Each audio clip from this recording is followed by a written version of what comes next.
नमस्ते विद्यार्थियों। हम लोग व्याकरण में पहला जो टॉपिक है वाक्य, उसे पढ़ लिए हैं। आज हम व्याकरण का दूसरा टॉपिक शुरू कर रहे हैं जो है समास। पहला टॉपिक वाक्य रूपांतरण हम लोग पढ़ लिए, दूसरा टॉपिक है समास। अब समास पढ़ने से पहले हम लोग थोड़ा समझ लेते हैं समास है क्या, पार्ट्स ऑफ स्पीच में यह किसके अंतर्गत आता है। बच्चों, दरअसल शब्द निर्माण, किसी भी भाषा में शब्द निर्माण की कुछ प्रक्रिया होती है। शब्द जो होते हैं वो सिर्फ मूल शब्द ही नहीं होते हैं, कई तरीकों से नए नए शब्द बनते हैं। हिंदी भाषा में शब्द निर्माण के मुख्य 4 तरीके हैं: संधि, समास, उपसर्ग, प्रत्यय। ये 4 तरीके हैं जिसके द्वारा शब्द निर्माण होता है, नया नया शब्द बनता है। इसमें से उपसर्ग और प्रत्यय आप 9वीं कक्षा में पढ़ चुके हैं। उपसर्ग और प्रत्यय शब्दांश होते हैं, शब्दांश होते हैं, शब्द नहीं होते हैं, शब्दांश होते हैं। शब्द का अंश होता है, शब्द का अंश होता है, शब्द का टुकड़ा होता है, पूरा शब्द नहीं होता है। शब्द का अंश होता है, शब्द का टुकड़ा होता है। उपसर्ग और प्रत्यय जो किसमें लगते हैं? शब्द में लगते हैं, शब्द में लगते हैं, आप पढ़ चुके हैं। उपसर्ग और प्रत्यय शब्दांश होते हैं जो शब्द में लगते हैं। उपसर्ग जो है वह शब्द के आरंभ में लगता है और प्रत्यय शब्द के अंत में लगता है। एक उपसर्ग भी लग सकता है किसी भी शब्द में, 2 उपसर्ग भी लग सकता है, एक प्रत्यय लग सकता है, 2 प्रत्यय लग सकता है।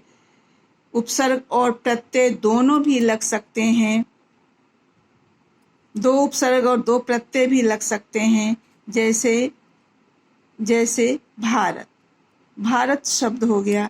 अब इसमें ये प्रत्यय लगाते हैं तो भारतीय बनता है, और फिर इसमें ता प्रत्यय लगाते हैं तो भारतीयता बनता है। 2 प्रत्यय इसमें लगा हुआ है।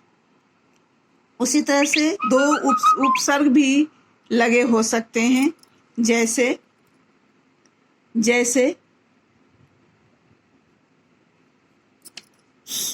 सुस्वागत, सुस्वागत, सुजोड़ आगत, सुस्वागत। यहाँ संधि हो गई है। अब हमें पढ़ना है समास।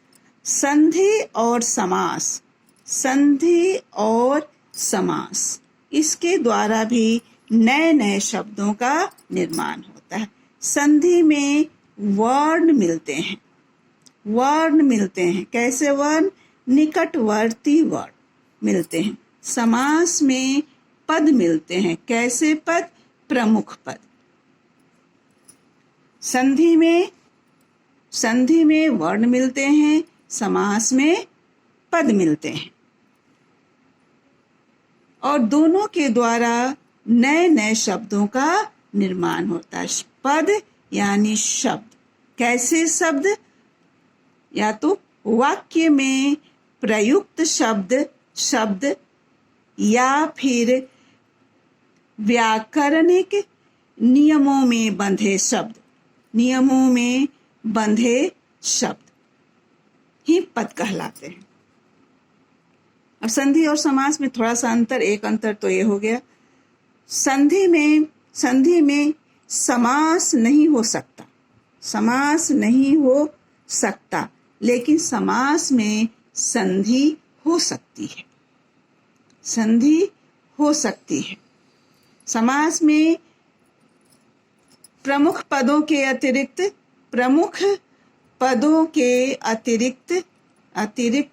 अन्य पदों का लोप हो जाता है, लोप हो जाता है। जबकि संधि में ऐसा नहीं होता। संधि में ऐसा नहीं होता है, नहीं होता। इसमें निकटवर्ती वर्ण मिलते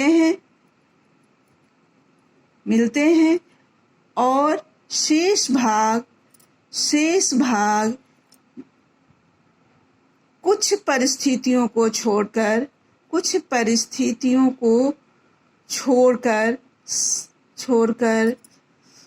परिवर्तित नहीं होता है। तो इस तरह से हम संधि और समास में जो अंतर है उसे देखें। अब हम लोग समास को पढ़ेंगे। मुख्य रूप से समास पढ़ेंगे। क्या है समास? शब्द निर्माण का एक तरीका है। शब्द निर्माण में इसकी उपयोगिता है। इसका शाब्दिक अर्थ होता है संक्षेप। समास का शाब्दिक अर्थ क्या होता है? संक्षेप। चूंकि समास में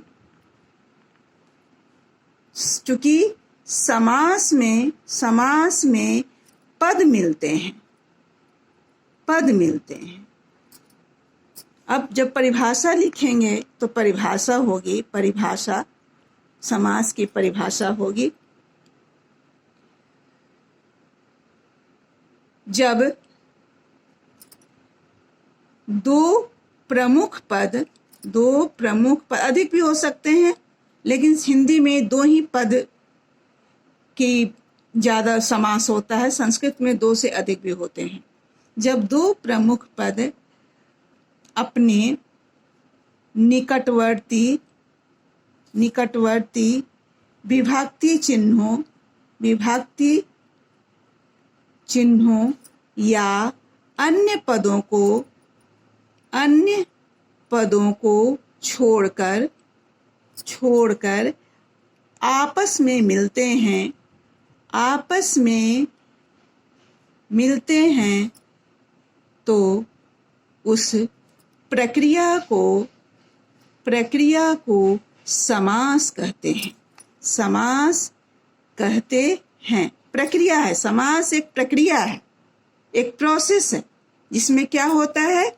2 प्रमुख पद आपस में मिलते हैं और 2 प्रमुख पदों के अतिरिक्त जो भी विभक्ति चिन्ह होता है या अन्य पद होते हैं उसका लोप हो जाता है। वो लोप होना यानी समाप्त हो जाना।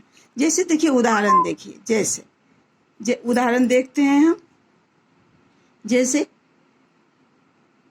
राम का अनुज बना रामानुज। सचिव के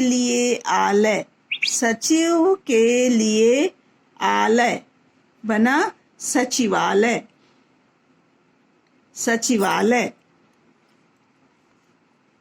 पीत हैं अंबर जिसके बन गया पीतांबर।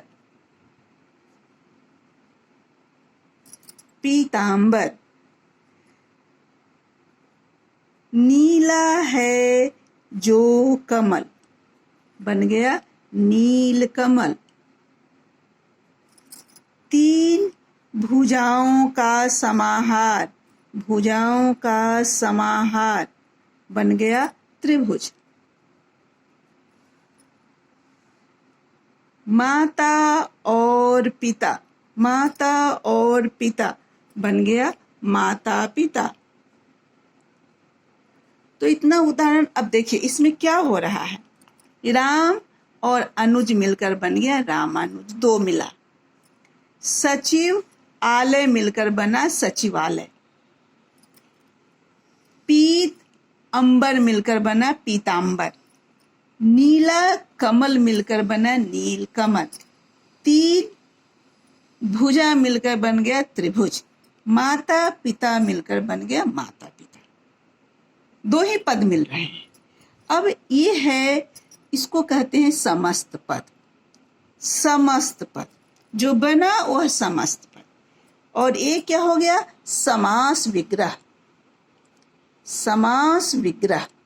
अब समास तो कहीं दिख नहीं रहा है, ये समस्त पद हो गया, यह समास विग्रह हो गया। अब समास क्या है? जिस प्रक्रिया द्वारा दो प्रमुख पद मिले उस प्रक्रिया का नाम है समास। जैसे आप साइंस में पढ़ते हैं, बायोलॉजी में फोटोसिंथेसिस। फोटोसिंथेसिस क्या है? एक प्रोसेस है जिसमें पौधा जो है वो वाटर और एयर और कार्बन डाइऑक्साइड के से फोटोसिंथेसिस करके बनाता है। तो जिस तरह से फोटोसिंथेसिस एक प्रोसेस है, उसी तरह से ये समास एक प्रक्रिया है जिसमें दो प्रमुख पद आपस में मिलते हैं और शेष पदों और विभक्ति चिन्हों का लोप हो जाता है। क्योंकि समास में दो पद मिलते हैं, कुछ और उदाहरण भी हम देख सकते हैं। जैसे दोपहर, दो पहरों का समूह, दोपहर, दोपहर। गंगा का जल, गंगा का जल, गंगाजल, गंगाजल। 10 हैं आनन जिसके, आनन जिसके, दशानन। 10 हैं आनन जिसके, दशानन।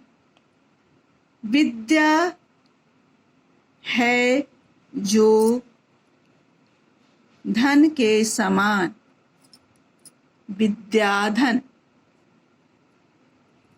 तो ये समस्त पद है और ये समास विग्रह है। जिस प्रक्रिया के द्वारा दो प्रमुख पद आपस में मिले उस प्रक्रिया का नाम क्या है? समास है। तो समास एक प्रक्रिया है जिसमें दो प्रमुख पद आपस में मिलते हैं और शेष पदों और विभक्ति चिन्हों का लोप हो जाता है। आज हम लोग इतना ही पढ़ेंगे। आप कॉपी पर संधि समास की परिभाषा, शब्द निर्माण के प्रमुख जो प्रक्रिया हुआ, शब्द निर्माण के जो प्रमुख पार्ट हुए, अंग हुए, उसको लिखना है। संधि और समास में अंतर लिखना है, समास की परिभाषा लिखना है और उदाहरण लिखना है। ये आप कॉपी पर लिखेंगे। अगली कक्षा में हम लोग समास का भेद पढ़ेंगे। धन्यवाद।